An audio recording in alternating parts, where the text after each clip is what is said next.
来讲公园，民众讲袂使食薰，就是有人要来违反规定。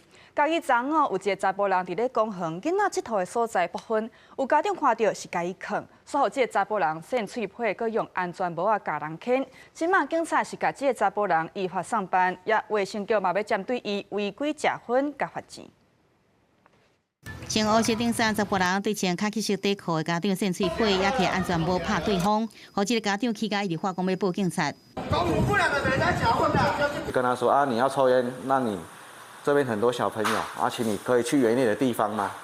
然后没多久，他就开始来跟我口角，然后到最后就开始动手动脚。 然后拿安全帽打我。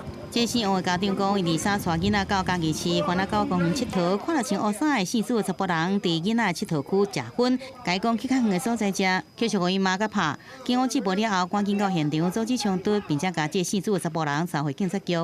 动手殴打被害人，并说不要让我知道你住在哪里等你。被害人提出相关告诉，朱姓涉案人依刑法伤害恐吓案，已请 台湾嘉义地方法院检察署侦办。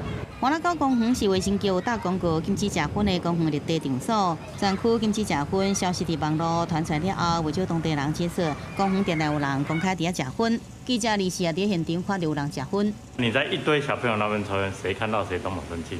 但为什么小朋友要吸你的二手烟？应该是直接把小孩带走。 市民认为，伫禁止食薰的公园，特别是囡仔佚佗的所在食薰是真唔好的。卫生局回应会依照薰害防治法，对姓朱的查甫人裁罚2000到1万不等罚款，也派人到公园巡查，加强处理。记者综合报道。